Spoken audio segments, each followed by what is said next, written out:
아브라함은 하나님을 믿고 하나님께 순종하며 하나님께 예배하는 삶을 살았습니다. 예배를 통해 믿음이 성장해서 점점 더 하나님의 뜻을 잘 따르는 삶을 살았습니다. 아브라함 하나님의 뜻에 따라 이웃을 사랑하고 물론 가족을 사랑했습니다.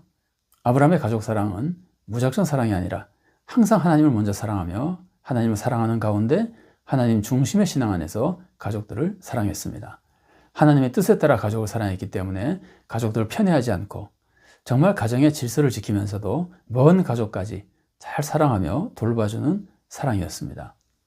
아브라함은 이런 귀한 믿음의 가정을 이루어나가며 하나님의 뜻대로 살아나가며 구원의 사명을 잘 이루었습니다. 우리도 마찬가지입니다. 우리도 하나님을 믿고 순종하고 예배하며 하나님의 뜻에 따라 이웃을 사랑하며 특별히 가족을 사랑하며 살아가야 됩니다.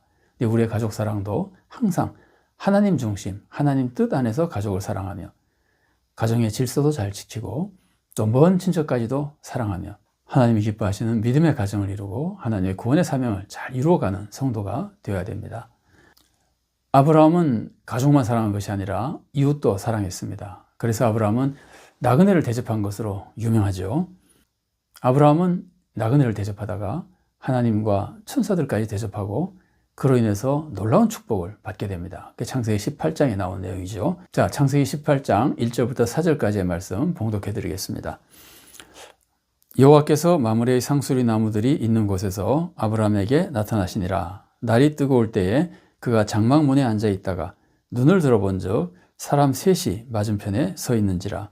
그가 그들을 보자 곧 장막문에서 달려나가 영접하며 몸을 땅에 굽혀 이르되 내 주여 내가 주께 은혜를 입었사오면 원하건대 종을 떠나 지나가지 마시옵고 물을 조금 가져오게 하사 당신들의 발을 씻으시고 나무 아래에서 쉬소서. 당시 나그네는 굉장히 고달프고 위험한 상황에 있는 사람들이었습니다. 도로도 불편하죠. 숙박도 불편합니다. 그리고 길이 굉장히 위험합니다. 강도도 있고 험한 짐승들도 있습니다. 그리고 사람들 입장에서도 나그네를 좀 경계하는 분위기가 또 있습니다. 나그네 처음 보는 사람 무조건 믿을 수 없잖아요. 그러니까 대접하기가 쉽지 않습니다. 심지어는 나그네를 착취한 사람들도 있었습니다. 여러분, 소돔 사람들 보십시오. 천사들이 소돔에 들어갔을 때 그 사람들이 소돔 사람들에게 성폭행을 하려고 그러잖아요. 이건 물론 동성애의 모습을 보여주긴 합니다만 나그네를 막 착취하고 학대하고 그러거든요. 그런 모습까지도 있었을 때입니다. 그 나그네는 지나가는 사람입니다. 다시 만나서 그 사람에게 내가 보답을 받거나 이익을 다시 얻을 가능성이 별로 없는 사람입니다. 그러니까 나그네는 내 이익을 생각하면 별로 도와주고 싶은 사람이 아닐 수도 있는 거거든요. 여러분, 우리나라에서 인심이 좀 좋지 않은 지역이다 하는 말을 들어보신 적 있습니까? 지금은 아마 그러지 않은 것 같습니다. 제가 최근에는 그런 말을 별로 들어본 적이 없습니다만 오래전에는 어느 지역은 좀 인심이 좋지 않다는 말을 들어본 적이 있어요. 근데 그 말을 하는 사람들의 얘기를 들어보면 그런 마을이 어떤 마을이냐면요. 죄송합니다. 이전에 있었던 일이고 사람들이 그렇게 느꼈던 것을 그냥 소개해 드리는 겁니다. 어떤 마을이냐면은 군인들이 많이 있는 지역 혹은 타지에서 취업하러 온 공장이나 이런 것이 많이 있는 지역이라고들 그럽니다. 그 이유가 뭐겠습니까?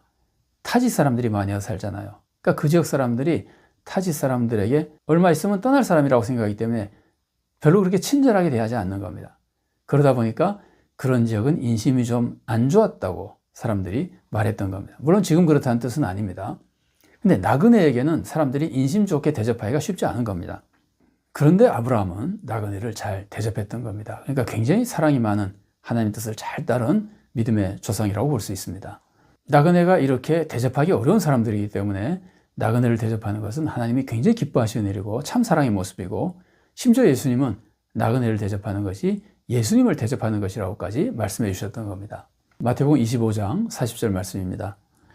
임금이 대답하여 이르시되 내가 진실로 너에게 이르노니 너희가 여기 내 형제 중에 지극히 작은 자 하나에게 한 것이 곧 내게 한 것이니라 하시고 그 예수님 말씀하신 거 보면 내가 나그네 되었을 때 영접해 줬다는 말씀이 나오잖아요. 그러니까 나그네를 대접하는 것은 어려운 사람을 대접하는 것이고 예수님을 대접하는 것이고 그래서 나중에 예수님으로부터 큰 상급과 축복을 받는 길이 되는 겁니다. 실제로 아브라함도 나그네를 대접하는 중에 하나님을 대접하게 되고 그로 인해서 큰 축복을 받게 되는 겁니다. 자, 아브라함이 나그네를 대접했다 받은 축복의 모습 보십시오. 우선 아브라함은 이삭을 주신다고 하는 그 놀라운 그 축복을 재확인 받게 됩니다.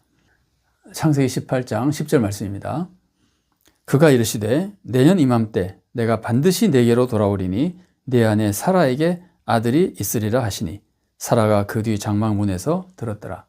물론 아들 주신다는 약속은 이미 약속된 약속입니다. 그런데 나그네를 대접했을 때 하나님으로부터 이 약속을 재확인 받게 되는 겁니다. 또 아브라함은 나그네를 대접했기 때문에 하나님을 대접하고 하나님으로부터 소돔의 멸망에 대해서 듣게 됩니다. 그리고 하나님께 소돔을 구원해달라고 기도할 기회를 갖게 됩니다. 그리고 결국 롯이라도 소원해서 구원받는 축복을 받게 되는 겁니다. 창세기 18장 17절 말씀입니다. 여호와께서 이르시되 내가 하려는 것을 아브라함에게 숨기겠느냐. 그래서 이제 소돔의 멸망에 대해서 알려주신 거죠. 그래서 아브라함이 하나님께 기도했죠. 자, 그리고 하나님께서는 아브라함 때문에 롯을 멸망해서 구원해 주시는 겁니다. 창세기 19장 29절 말씀입니다. 하나님이 그 지역의 성을 멸하실 때, 곧 롯이 거주하는 성을 엎으실 때에 하나님이 아브라함을 생각하사 롯을 그 엎으시는 중에서 내보내셨더라. 아브라함의 사랑의 모습을 또 보십시오. 아브라함은 롯에게 땅을 양보합니다. 이것은 가족 사랑이면서 동시에 이웃에 대한 사랑이죠. 특별히 이웃에게 양보해주는 사랑, 이웃을 잘 대접해주는 사랑입니다. 그런데 아브라함과 롯의 관계를 보십시오. 롯은 아브라함 때문에 부자가 된 사람입니다. 아브라함이 다 돌봐줬습니다. 그러니까 지금 아브라함은 롯에게 자기가 먼저 좋은 땅을 가지겠다고 말할 권리가 있습니다. 상식적으로 봐도 당연히 있습니다. 그런데 아브라함은 롯에게 양보해 주는 겁니다. 창세기 13장 10절과 11절 말씀입니다. 이에 롯이 눈을 들어 요단 지역을 바라본즉 소알까지 온 땅에 물이 넉넉하니 여호와께서 소돔과 고모라를 멸하시기 전이었으므로 여호와의 동산 같고 애굽 땅과 같았더라. 그러므로 롯이 요단 온 지역을 택하고 동으로 옮기니 그들이 서로 떠난지라. 롯이 떠난 후에 하나님께서는 아브라함에게 나타나셔서 아브라함에게 그 모든 땅을 주겠다고 약속하십니다. 이 땅은 조금 전에 롯이 본 땅이고 롯이 지금 찾아간 요단 지역까지 포함한 땅입니다. 그 땅을 하나님이 아브라함에게 주겠다고 약속하시는 겁니다. 창세기 13장 14절과 15절 말씀입니다. 롯이 아브라함을 떠난 후에 여호와께서 아브라함에게 이르시되 너는 눈을 들어 너 있는 곳에서 북쪽과 남쪽 그리고 동쪽과 서쪽을 바라보라. 보이는 땅을 내가 너와 네 자손에게 주리니 영원히 이르리라. 사실 이 땅은 원래 하나님께서 아브라함에게 주겠다고 약속하신 땅이잖아요. 하나님이 가나안 땅을 아브라함에게 주겠다 그러셨잖아요. 그런데 롯이 지금 먼저 자기가 선택해서 땅을 차지하러 간 겁니다. 그런데 하나님이 아브라함에게 주겠다고 약속하신 이 땅을 아브라함이 롯에게 양보하자 하나님께서 다시 한번 그 땅을 주겠다는 약속을 재확인해 주시는 겁니다. 아브라함은 양보한 후에 축복을 더 크게, 더 확실하게 받게 되는 겁니다. 근데 아브라함은 어떻게 이렇게 이웃을 잘 대접하는 삶을 살 수 있었을까요? 그것은 믿음과 사랑 때문입니다. 자, 먼저 아브라함은 하나님의 약속을 믿었습니다. 그 땅은 어차피 하나님이 아브라함에게 주기로 약속하신 땅입니다. 이것을 믿는다고 생각해 보세요. 이것을 믿으면 얼마든지 양보할 수 있죠. 결국 하나님이 나에게 주실 거니까 전혀 걱정할 것 없이 양보할 수 있습니다. 또 아브라함이 이웃을 사랑했기 때문입니다. 아브라함은 롯이 잘 되기를 바랐습니다.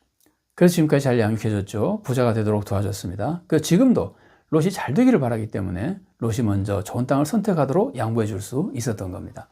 그러니까 아브라함은 믿음과 사랑으로 이웃에게 양보해주고 이웃을 대접해 준 겁니다. 그러자 아브라함 하나님의 더 큰 축복, 더 확실한 축복의 약속을 받게 되는 겁니다.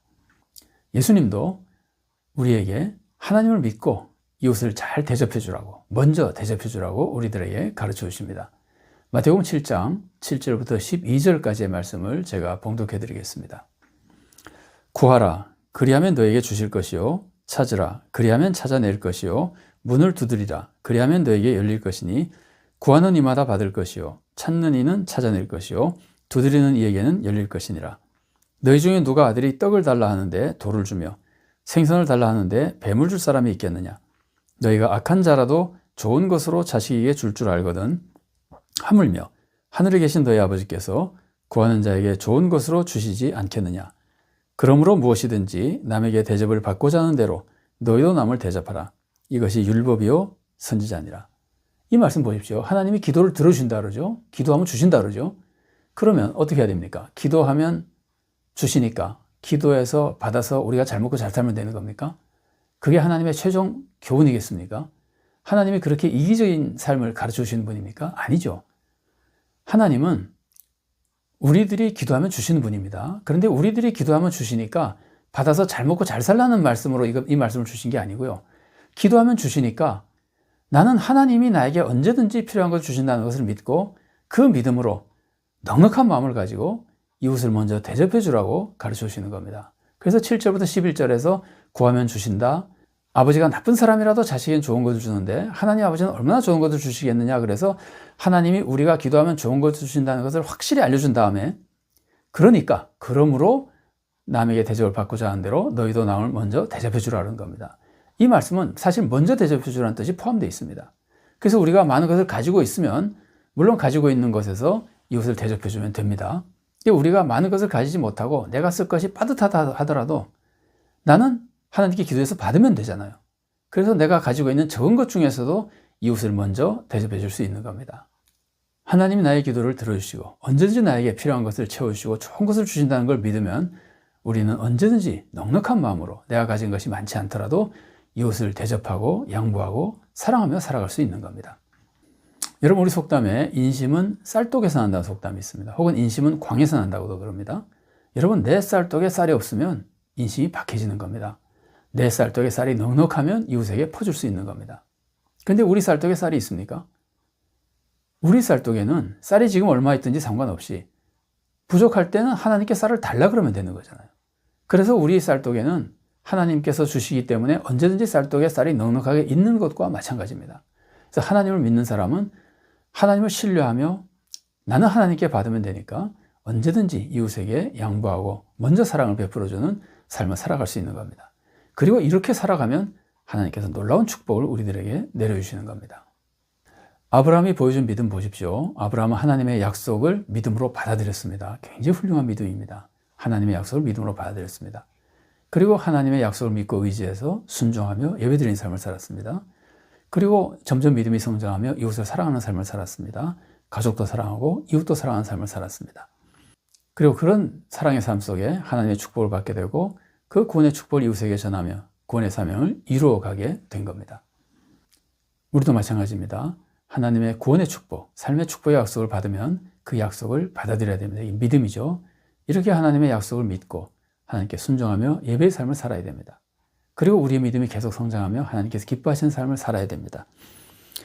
하나님의 약속 중에 천국의 영생을 믿으면 세상의 욕심을 다 이겨낼 수 있습니다. 그래서 이웃을 사랑할 수 있습니다. 하나님의 약속 중에 하나님이 우리들에게 모든 필요한 것을 공급해 주시고 좋은 것을 다 주신다는 걸 믿으면 이 세상 염려 다 버리고 언제든지 이웃을 먼저 사랑하며 사랑의 삶을 살아갈 수 있습니다.